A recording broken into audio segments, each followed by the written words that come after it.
ba parlementaire debout ba ozali sous ba marche pied ya batute. Ba kozali sous ba brouette ya batute. Ba kozali sous ba escalier ya batute. Le parlementaire debout ba juger bon les 6 et kozala bongo meeting ya kafu kafu. Ya ba parlementaire debout. Tokolo Belangwa na émission Mkola Lelo. Sans plus tarder, c'est votre humble serviteur Nakombo Jonas Ngandou, surnommé Charles Onana. Toujours dans la chaîne Abiso Bomesano, Auto Sengi Nabino, pour s'abonner massivement. Bonjour, bonsoir, c'est là dépend de l'ère à laquelle vous êtes en train de suivre notre émission. On ne cessera jamais de le dire pour l'amour du Congo, on ne se taira point.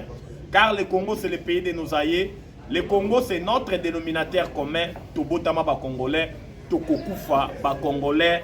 Des bombardements chirurgicaux continuent, des mbangweri en mbangweri na armée rwandaise. Oh bazali ko pakatama ou na baline de front nyonso. Le M23 aujourd'hui a communiqué. Ba communiqué lelo. Ba communiqué qui avant-hier, ba communiqué lelo. M23 leli na munoko mboka.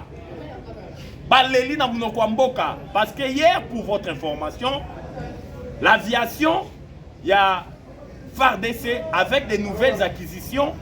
Il y a Sukhoi 35, Sukhoi 25 avec le renforcement il y a drone de guerre dans le CH4B effectué des bombardements chirurgicaux dans la localité à Kalembe. Dans le territoire il y a Massis. Après avoir bombardé des positions stratégiques il y a armée rwandaise dans le supplétif dans le M23 hier dans Kalembe dans le territoire il y a Massis.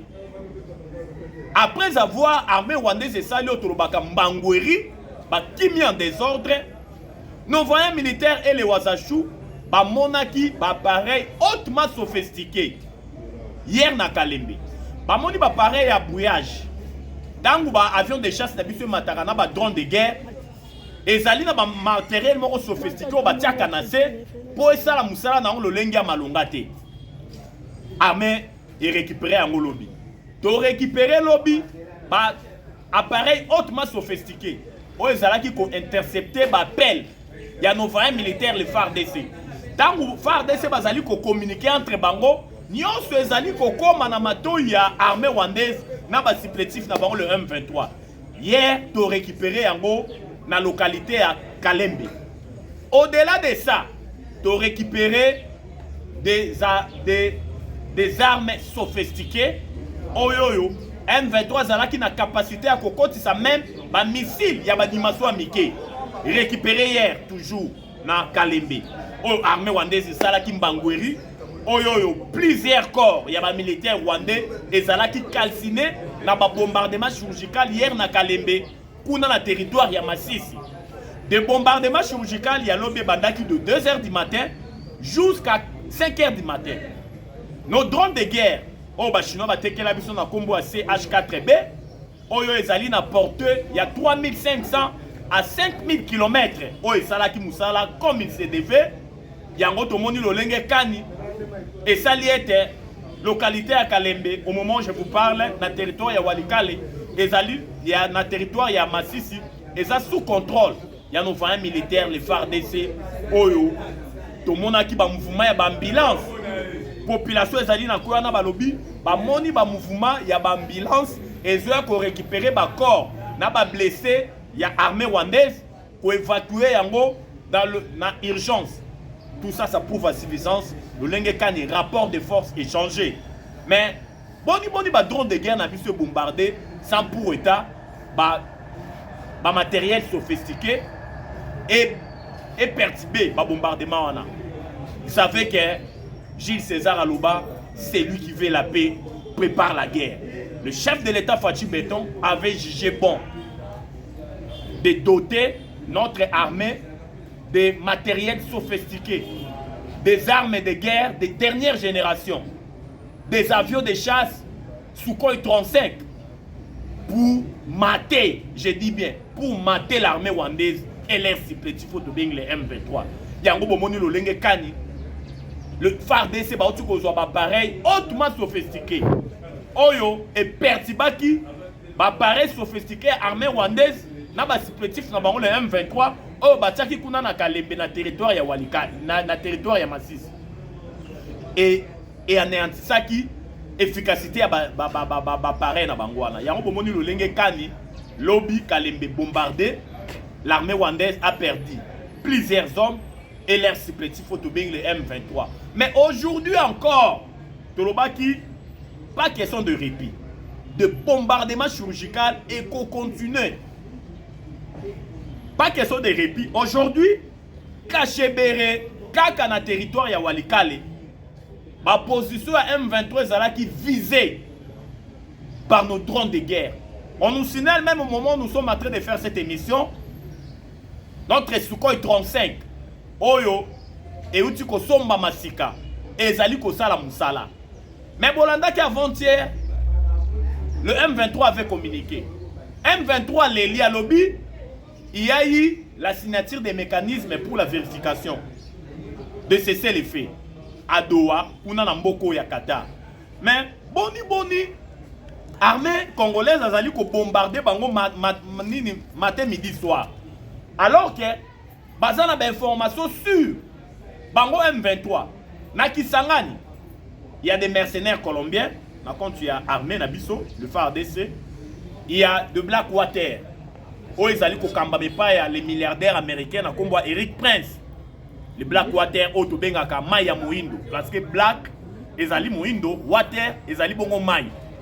Vous voyez que c'est une société paramilitaire où il faut béton. Tant qu'on y a ma colonae na 80e session, il y a Nations Unies pour qu'il y ait la discours bilan naie, à qu'il y finaliser accord na ba Blackwater, na ba société paramilitaire américaine oyoyo. Bangonde ba ko sécuriser ba minerai à partie orientale ya mboka na biso. Yango boyoki lobi M23 leli à lobby ba Colombien bazana Kisangani ba mercenaires colombiens ba commando américain na kombo Blackwater bango pe bazali na Kisangani mais bazoye ba gouvernement lingi nini te ba lobby notre gouvernement talaka ka M23 leli na communiqué ba lobby notre gouvernement yango tolobaki la paix a changé de côté. Le moment propice est là pour mater la rébellion. Je pressens que la guerre de l'Est, dans le Bakayango, ceux qui ont gagné sur le plan diplomatique, on sera dans l'obligation d'imposer la paix. La paix sera imposée. Nicolas Alikoya, des bombardements continus. L'armée rwandaise est en train de perdre ses militaires. Plusieurs veufs et orphelins qu'on a en Rwanda. Car en 2000, Tshisekedi n'est pas Mobutu CCC Kokukouendu Wazabanga. Oh, boyela kabiso na oloko babengi AFDEL. AFDEL, c'était quelque chose qui avait été créé par les Rwandais pour envahir notre pays. Toulobaka, nous devons connaître l'histoire et à ne pas l'oublier. Il n'y a pas la lumière sans l'avenir du passé. Ceux qui te se réfèrent à passé, tu vas comprendre que AFDEL, c'était quelque chose qui créé par les Rwandais. Oh, bazwa qui musée Laurent Désiré Kabila. Nangandu Kisasi, Batiaki Bangoana. Mais, Rwandais ne bazala Kisima. Raison pour laquelle, Bomona, avant Bitumba et Bandana Est, dans les années 1996, Rwanda, Ouganda, Burundi, na ba multinationaux, obligé qui na AFDEL, signer l'accord de Lemera. Qu'est dit l'accord de Lemera?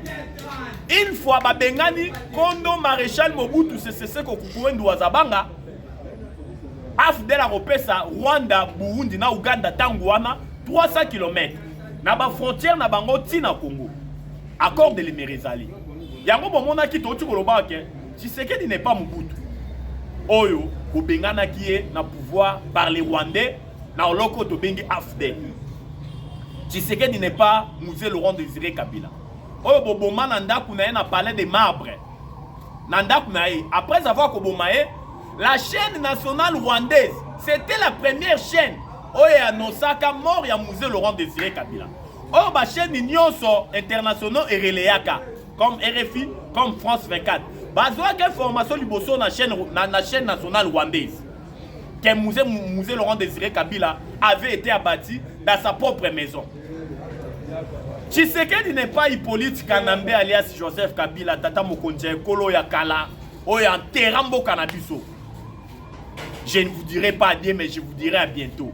Kabila Kanisa Kimboko Eza Tata Naye, Eza Royaume, atika pouvoir pour azonga. Mais libungu tulu.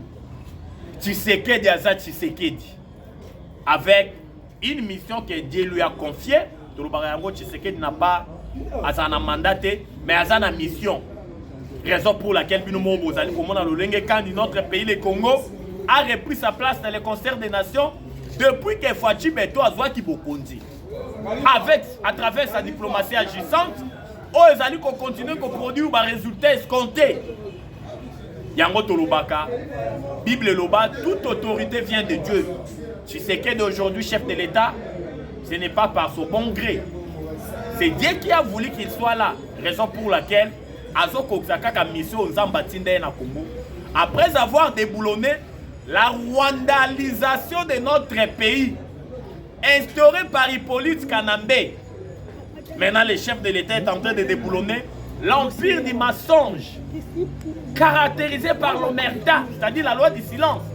Oyo, ba pays nyonso, Rwanda bomi biso pendant 30 ans, plus de 10 millions de morts, plus de 500 000 femmes violées, plus de 110 000 hectares dévastés. À Tambo Kamore Zalaï Kolobate. Mais à travers la diplomatie agissante de Fachi Beto Lelo, nous avons la résolution 2773. Il y a le Conseil de sécurité des Nations Unies où ils allaient au Rwanda, Abimisaba militaire na Congo. L'accord de paix signé aux États-Unis d'Amérique entre le Congo et le Rwanda, représenté par les deux ministres des Affaires étrangères. De pourparlers et le cas d'Angola, où ils allaient couronner un échec. Médiateur Azalaka Lorenzo. Tout ça, ça prouve à suffisance comment le Congo, notre pays, est debout sous Fachi Béton. Yango Tomoni Lolenge Kani. Le M23 vient de communiquer encore aujourd'hui. Après des bombardements chirurgicaux dans Kachebere, pour dans le territoire Yawalikal, Yamasis. Le M23 vient de communiquer. Bazali ko supplier le gouvernement à respecter signature ya vérification et de surveillance au cinéma qui kuna na Doha na Qatar. L'armée congolaise a respecté accord ya vérification et de surveillance au yeuti ko cinéma récemment kuna na Doha. Tolobi NON de bombardement chirurgical et qu'on continue de libération en libération de la localité dans le village et qu'on a le rendez-vous parce que c'en est de trop. On doit mettre un terme à l'aventure de l'armée rwandaise. Na ba supplétif na bango le M23 parce que Tolobaka olo on a ce genre bandeli et ça le rappelle na souka na yango pour ne pas s'éterniser na renversement et rapport de force o ezali ko salima na partie orientale ya mboka na biso o armée rwandaise na ba supplétif na bango le M23 mbangweri chaque jour donc il mena kotala matali rencontre o Tolobaki Torobandaka kolobela yango avant to kene na rencontre. Qui va succéder na Luaka Ninginingi King dit Vital Kamerhe na perchoir il y a Assemblée nationale. Kamerhe a parlé. Kamerhe a lobby. Ba cadre nyonso ya union sacrée bon matabo kita. Membre ya parti na ngai quand des fois à la présidente de l'Assemblée nationale. Il y a des fois remplacer ngai. Parce que poste de l'Assemblée nationale les ala qui réservent pour l'INC. Les Congolais de père et de mère, à travers les commentaires Nabino, to sengi Nabino bo pesa makanisi Nabino. Kaka nenga to senga Nabino bo pesa makanisi Nabino, nani faut remplacer Vital Kamerhe. Pour Kamerhe à lobby, Assemblée nationale, présidence, il faut ils ont na INC. Mais azo c'est la orientation à tata mokonje ko lo Fachi Béton. Mais yé pour naie présidence de l'Assemblée nationale, mouto a dirigé un membre faut takaka na INC na parti na yé parce que ezalaki gâteau na yé a kolinga jamais à perdre yango à s'adresser na président union sur union sacrée à mettre bango en garde yango to na émission lelo ko réfléchir to sengi na bino vous savez que vos commentaires et fructifier biso tant tout le monde a ba commentaire na bino to allez vraiment fructifier. Raison pour laquelle tout ça na bino était botika ba commentaire na bino Papa Mbosso parce que tout le monde le lenge quand tant Papa Mbosso a dirigé l'Assemblée nationale c'est une personne qui est loyale à l'égard du chef de l'État c'est une personne oyo a respecta ka ba orientation nyonso ya tata mokonzi ekolo Faci Beton. Jean-Pierre Bemba, Chirumbai, nani bolingi a diriger l'Assemblée nationale? Aimé Bodji, Jean Baudouin Mayo, nani a dirigé l'Assemblée nationale? Parce que cette fois-ci, on doit faire un choix judiciaire. Il faut que la personne qui va prendre la présidence de l'Assemblée nationale, c'est une personne qui est face à la loyale à l'égard de Tata Mokonzi Ekolo Faci Beton. À travailler dans l'orientation de Tata Mokonzi Ekolo. Nous ne voulons pas placer une personne au Azali versatile. Vous savez que Vital Kamerhe, c'était une personne qui était versatile. Au Babengara, vrai caméléon. Na moi Azana Faci Beton. Mais les bandes ont se comploter pour un jour, il n'y ait pas comme président de la République. Ils ont bloqué le contrôle parlementaire. Malgré les députés nationaux, ils ont contrôlé le gouvernement, ils ont contrôlé la société étatique et l'État. Les questions des députés nationaux, plus de 100, ils ont bloqué dans le tiroir. Il y a Vital Kamerhe qui présidait l'Assemblée nationale. Vital Kamerhe à rendre les députés un mauvais service. Bolandaki même les députés, ils Moussika Koloba était président de Vital Kamerhe, tant que président de l'Assemblée nationale, gestion qui caractérisée par l'opacité. C'était une gestion, la gabegie financière était au rendez-vous. Donc, en grosso modo, Kamerhe avait très mal géré la présidence de l'Assemblée nationale. Na otu ba pesa ke lokola mosolo. Yango to monaki lo lenge kani ba député nyonso ba retira ki confiance na bango na égard ya Vital Kamerhe o emema qui est pour éviter humiliation, il était dans l'obligation de démissionner. Raison pour laquelle a démissionné qui. Mais toko senga ezala kongomani ya malamu oyoyo a diriger maintenant à l'Assemblée nationale comme président oya kozala loyal à l'égard ya Tata Mokonzi Ekolo Faci Beton. Pour ne pas s'éterniser, nanya ko remplacer Vital Kamerhe lo akaningi kingi. Toke na lokolobe la rencontre yo tay koleka ya opposition ya obazana nationalité douteuse. Tolobaka yango soki otali bayo bakendaki kuna ko répondre na invitation et politique Kanambe alias Joseph Kabila. Pour comprendre que la plupart d'entre eux bazana na nationalité douteuse. Ce sont des politiciens, ça la politique, il y a ventrologie. C'est-à-dire la politique du ventre. D'abord, Mabumuna Bango. Parce que Monsolo Ebimaki, est-ce que vous voyez bien que Monsolo Ebimaki, Hippolyte Kanambe alias Joseph Kabila avait déboursé des millions pour que ça va participants. Va signer charte.